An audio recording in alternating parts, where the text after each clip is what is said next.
All right, so here's the recap. I'm gonna try to keep it under 5 minutes. Ready? I'm gonna put a 5 minute timer and just end wherever I end.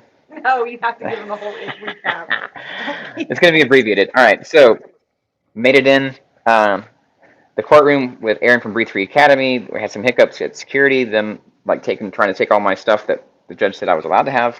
Um, and then prosecution called 3 witnesses. It was Keith Binfield, who's the primary attacker.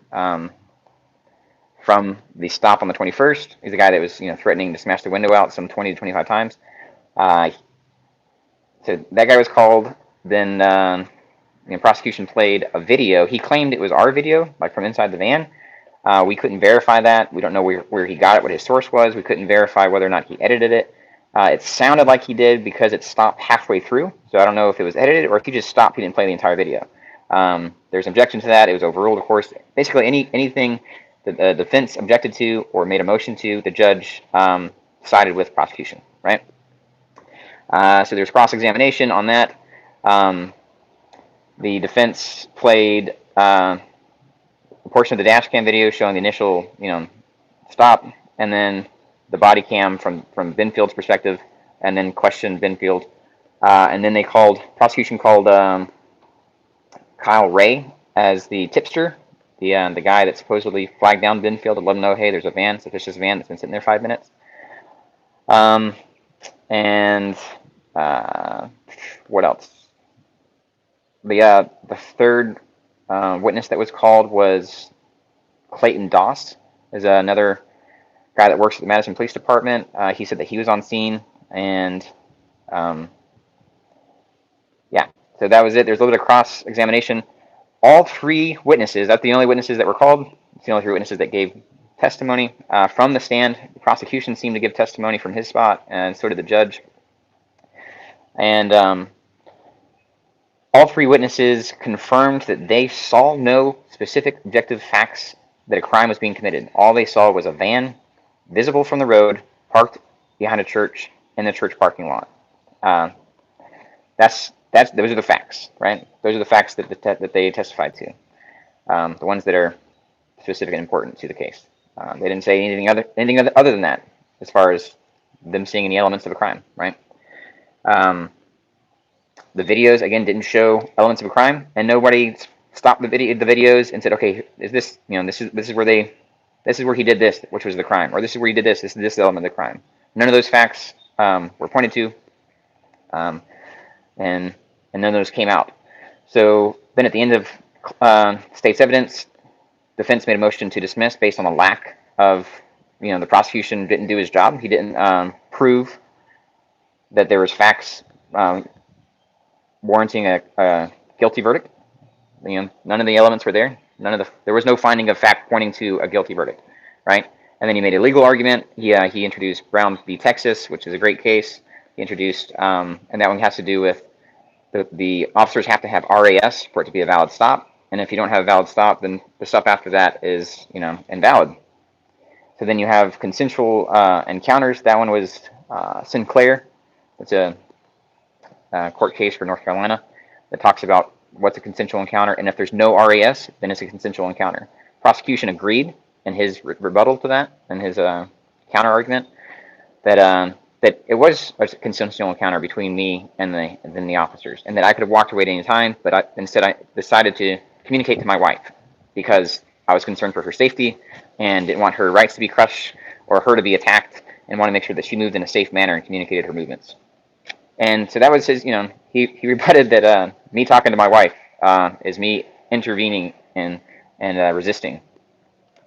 He testified, basically the prosecution gave testimony saying that I refused ID many times. He also said that I told my wife many times to not give ID, and those facts did not come out in the videos.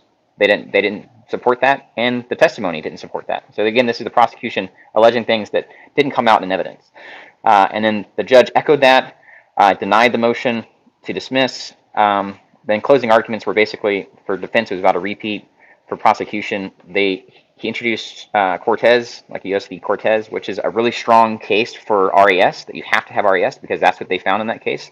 that they didn't. So the appellate court overturned the the stop the bus from Cortez and said this wasn't valid because you didn't have RES. So I don't know why I mean, he just gave us another case in support of us, but he didn't even mention it. He said, "Here's a case. It's Cortez." He just said the name, but he didn't mention any of the facts or anything of it. The second case he didn't name, and that one was Helen. So I got that one from my attorney, and that's the again, I think it's a North Carolina case. And that one, the only thing he referenced out of that and in his legal argument was that it's okay for officers to make mistakes. So his closing argument, prosecution's closing argument, was basically, here's some case law. One of them actually supports the defense. He didn't argue that, but he didn't even say anything about it. What he said was, it's okay for officers to make mistakes. The defendant said many times, to his wife not to give ID, which again, that fact didn't come out. There was no evidence that showed that fact. Nobody had any testimony that was verified by anything. It was only basically the prosecution testifying to that, and there was no fact brought into evidence by the witnesses or the videos showing or supporting that claim by the prosecution. And then he said that I had a lack of basic respect for law enforcement, and that was it. That was his argument was that he said we need to find him guilty because he has a lack of basic respect for law enforcement. That was his claim, and then it's okay for police to make mistakes. So that seems like he's admitting that the cops made a mistake, and it's okay to punish people because of cops' mistakes. Because then he asked for punishment. He asked for finding, a guilty and sentencing. And Chris Freeman was the quote judge in the case, and he basically echoed whatever the prosecutor said, and said that it would have been over easier without all the heartache but he said all through this that I turned a speck into a mountain. So again, that phrase "speck into a mountain" didn't come out in any of the facts. Nobody alluded to anything like that. So he's giving giving testimony from the bench, and it seems like he's alluding to everything after the arrest.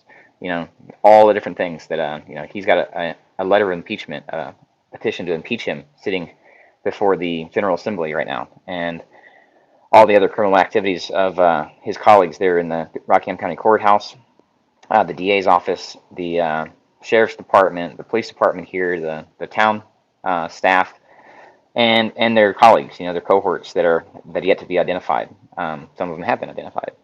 A little tip for you guys. So that's it.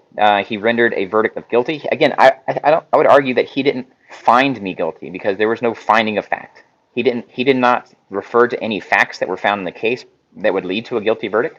He didn't point to any legal argument that would lead to a guilty verdict. Instead, he just rendered a guilty verdict in spite of having no facts supporting that and no legal argument supporting that. He just nope, you're guilty.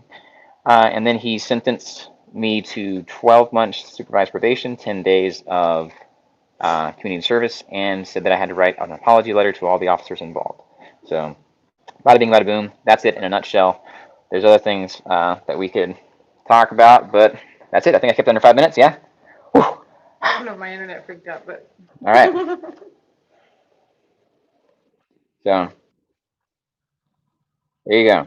I'm gonna try to figure out how to end this thing. They've changed YouTube on me. Yep. All right. I found it. Bye, everybody. Peace and love. Dale Presley Bear. Thanks for subbing to Breathe Dree Academy.